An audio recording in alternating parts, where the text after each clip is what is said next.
A finales de los años 60, el Reino Unido era considerado una de las grandes potencias de la industria automovilística. Sus coches no solo eran conocidos por su elegancia y personalidad, sino también por representar el orgullo de la ingeniería británica. Marcas como Jaguar, Rover, MG, Triumph y Austin eran admiradas tanto dentro como fuera del país.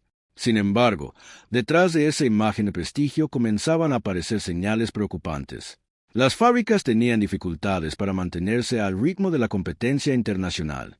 Los conflictos laborales aumentaban, los costes de producción crecían y las decisiones empresariales se volvían cada vez más complicadas. En medio de esta situación nació una empresa que prometía cambiar el futuro de la industria británica, British Leyland. Muchos creían que la unión de las marcas más importantes del país sería la solución perfecta. Pero con el paso de los años, aquella gran esperanza terminó convirtiéndose en uno de los mayores fracasos industriales de la historia del Reino Unido. ¿Qué ocurrió realmente? ¿Fue culpa de la mala gestión? ¿De los problemas de calidad? ¿O existían razones mucho más profundas? En este documental recorreremos la historia de British Leyland para descubrir cómo una empresa que parecía destinada al éxito terminó desapareciendo. La creación de British Leyland en 1968 fue presentada como una solución para fortalecer la industria automovilística británica. La idea parecía brillante: unir a fabricantes históricos bajo una sola empresa para competir con gigantes internacionales como Ford, Volkswagen y Toyota. Sobre el papel, el plan tenía sentido. En la práctica, las cosas fueron muy diferentes. British Leyland reunió marcas legendarias como Austin Morris, MG, Triumph, Rover, Jaguar y Land Rover. Cada una tenía su propia historia, su propia cultura y su propia forma de fabricar automóviles. En lugar de trabajar como un solo equipo, muchas divisiones comenzaron a competir entre ellas. Los directivos discutían constantemente sobre qué modelos debían recibir inversión y cuáles debían desaparecer. Mientras tanto, varias fábricas producían vehículos similares para el mismo tipo de cliente. La empresa era enorme, pero también increíblemente complicada de administrar. Con el paso de los años, esta falta de organización empezó a reflejarse en los propios coches. Muchos modelos salían de fábrica con pequeños defectos de montaje. Algunos propietarios encontraban problemas eléctricos desde los primeros días. Otros se quejaban de fugas de aceite, piezas mal ajustadas o acabados que no estaban a la altura de la reputación británica. No todos los vehículos eran malos. De hecho, British Leyland también fabricó coches excelentes. El elegante Jaguar XJ seguía siendo considerado uno de los mejores sedanes de lujo del mundo. El Range Rover revolucionó el concepto del todoterreno de lujo. El Mini continuaba siendo un icono internacional. Pero estos éxitos no eran suficientes para ocultar los problemas generales de la compañía. Mientras British Leyland luchaba con su organización interna, sus competidores avanzaban rápidamente. Los fabricantes japoneses comenzaron a conquistar el mercado con una propuesta muy sencilla: coches fiables, buen consumo de combustible, pocas averías y una calidad de fabricación muy consistente. Marcas como Toyota, Datsun, hoy conocida como Nissan, y Honda empezaban a ganar la confianza de miles de compradores británicos. Muchos clientes que antes elegían un coche nacional comenzaron a mirar hacia Japón. No era una decisión basada únicamente en el precio. Era una cuestión de confianza. Los consumidores querían un automóvil que arrancara cada mañana sin problemas y que necesitara pocas visitas al taller. British Leyland empezaba a perder esa confianza. A principios de los años 70 apareció uno de los modelos que debía cambiar la situación de la empresa: el Austin Allegro. Las expectativas eran enormes. Debía convertirse en uno de los coches familiares más importantes del Reino Unido. Sin embargo, desde su lanzamiento recibió numerosas críticas. Su diseño dividió a la opinión pública. Algunos elementos del interior resultaban poco convencionales.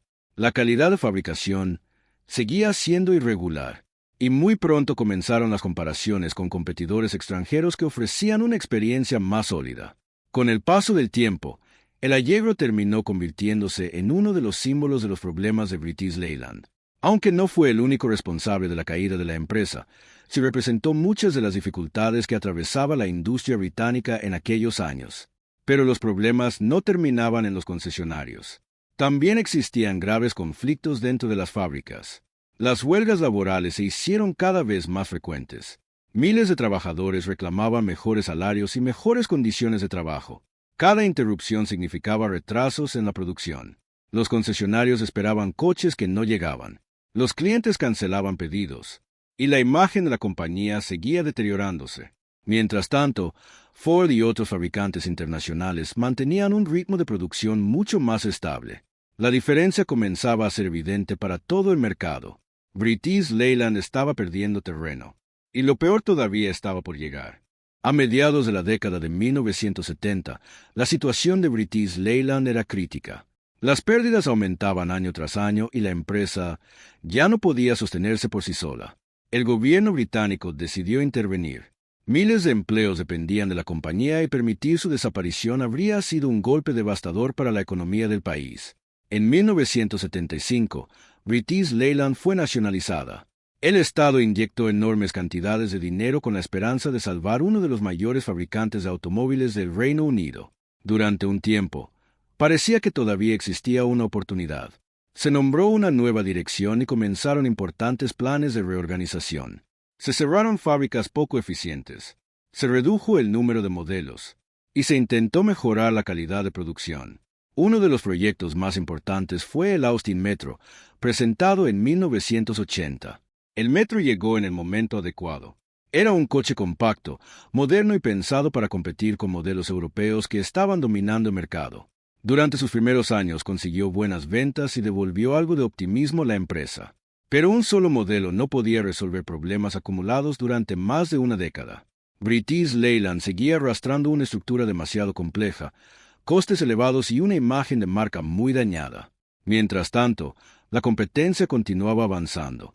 Los fabricantes japoneses seguían ganando cuota de mercado gracias a su excelente fiabilidad. Volkswagen se consolidaba en Europa. Ford mantenía una posición muy fuerte en el Reino Unido.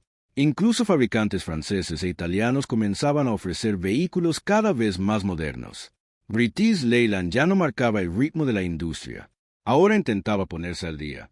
Durante los años 80, la empresa inició una profunda transformación.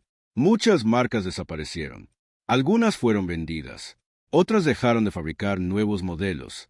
Poco a poco, el nombre British Leyland comenzó a desaparecer.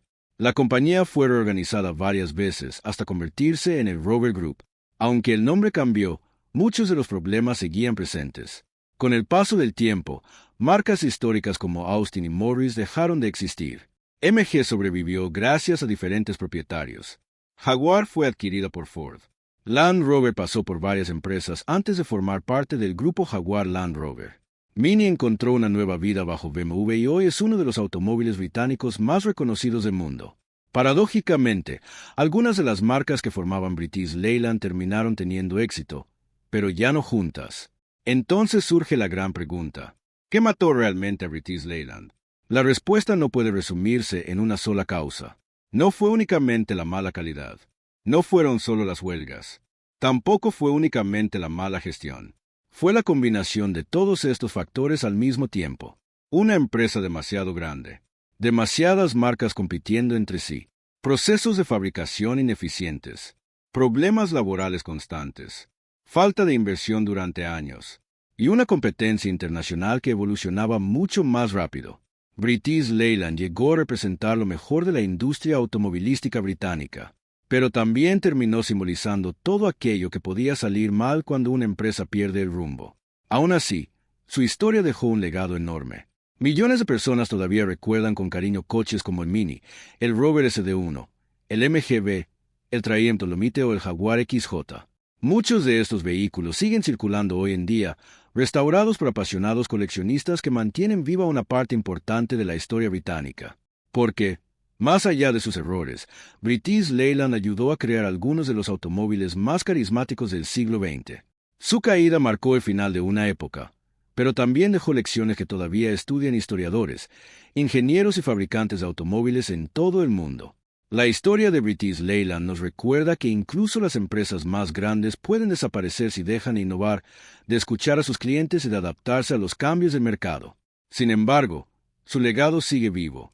Cada vez que vemos un mini clásico, un elegante Jaguar o un resistente Land Rover de aquella época, recordamos que hubo un tiempo en el que el Reino Unido fue uno de los grandes líderes de la industria automovilística mundial. Y aunque British Leyland desapareció hace muchos años, su historia continúa fascinando a quienes aman los coches clásicos y la historia del automóvil. Gracias por acompañarnos en este viaje al pasado. Si te ha gustado este documental, no olvides compartirlo y seguir explorando con nosotros las historias más sorprendentes del mundo del motor. Hasta la próxima.